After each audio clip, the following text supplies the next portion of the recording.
큐티인 간식 타임. 하나님 사랑, 이웃 사랑.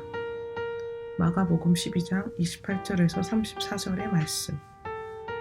서기관 중 한 사람이 그들이 변론하는 것을 듣고 예수께서 잘 대답하신 줄을 알고 나와 묻되 모든 계명 중에 첫째가 무엇이니까? 예수께서 대답하여 이르시되 첫째는 이것이니 이스라엘아 들으라. 주 곧 우리 하나님은 유일한 주시라. 내 마음을 다하고 목숨을 다하고 뜻을 다하고 힘을 다하여 주 너의 하나님을 사랑하라 하신 것이요.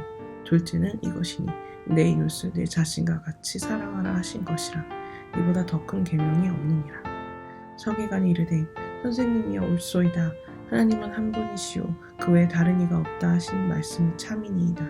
또 마음을 다하고 지혜를 다하고 힘을 다하여 하나님을 사랑하는 것과 또 이웃을 자기 자신과 같이 사랑하는 것이 전체로 드리는 모든 번제물과 기타 제물보다 나으니이다. 예수께서 그가 지혜 있게 대답함을 보시고 이르시되 내가 하나님의 나라에서 멀지 않도다 하시니 그 후에 감히 묻는 자가 없더라.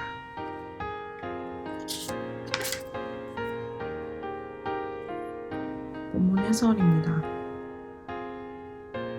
서기관이 예수께 물은 것은 주님을 시험하고자 함입니다.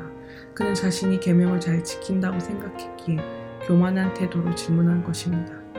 서기관들은 임의로 계명의 순서를 정해 계명에도 중요한 것과 덜 중요한 것이 있다고 사람들을 착각하게 만들었습니다. 이는 사람들의 오해를 불러일으켜서 어떤 경우에는 계명을 지키지 않아도 된다는 생각마저 들게 했습니다. 그러나 하나님이 주신 계명에는 크고 작음이 없고 다 지켜야 행할 것만 있습니다.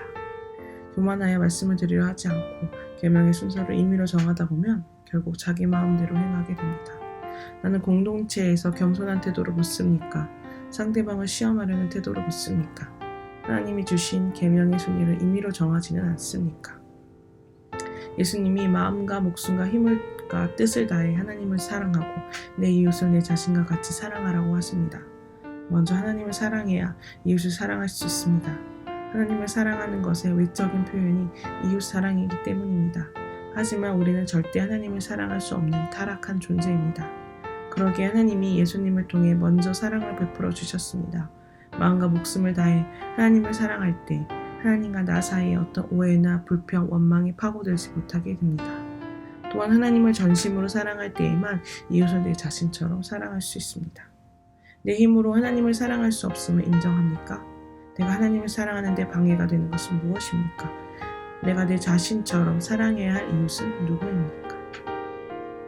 서기관은 선생님이여 옳소이다 하면서 예수님의 말씀을 감탄합니다. 그러나 그가 예수님을 부르는 호칭은 여전히 주가 아닌 선생입니다.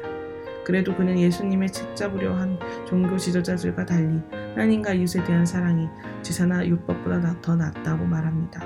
예수님은 그가 지혜 있게 대답했다고 하십니다. 비록 그는 지식적으로 예수님을 알았지만 주님은 내가 하나님의 나라에서 멀지 않다고 하시며 말씀에 옳소이다 한 그를 칭찬하십니다. 이처럼 하나님의 말씀에 옳소이다 하는 자에게 하나님의 나라가 가까이 임합니다. 오늘 나에게 주시는 하나님의 말씀은 무엇입니까? 그 말씀에 옳소이다가 됩니까?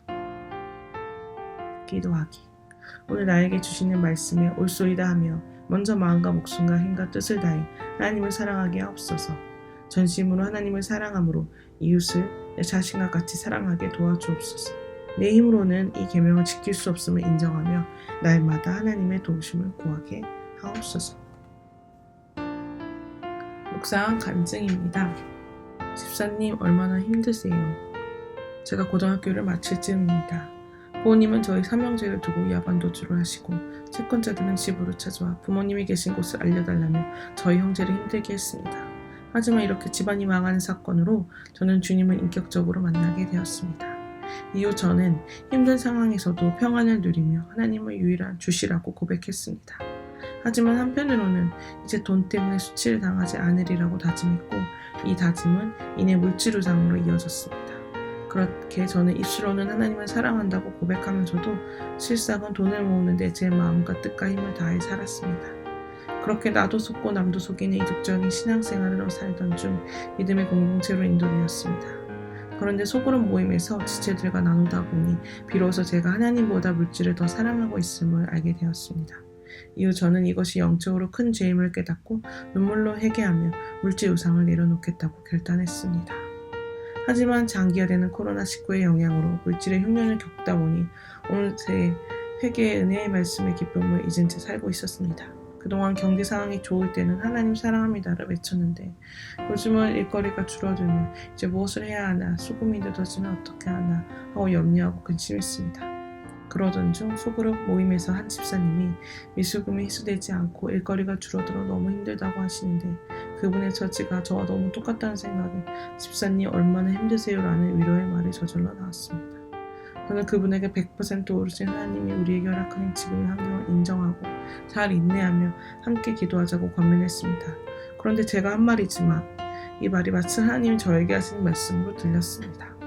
이 일로 저는 여전히 하나님보다 물질을 더 사랑하는 저의 죄를 다시금 회개하게 되었습니다. 물질 고난을 통해 말씀과 지혜와 힘을 다해 하나님을 사랑하는 것이 가장 큰 계명임을 깨닫게 하시고 고난 중에 있는 지체를 진심으로 체휼하게 하신 주님 감사합니다.